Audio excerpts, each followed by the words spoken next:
I'm Dave Pullen from the New Zealand Home Heating Association to answer frequently asked questions about lighting a smoke-free fire.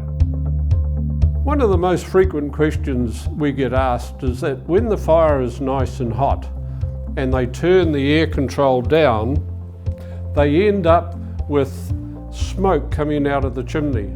So the main reason for that would be that they've shut the air control down too early. Remember, whenever you load the fire, you must leave it running for 10 to 15 minutes so you can see bricking on the last lot of wood that you put on before shutting it off.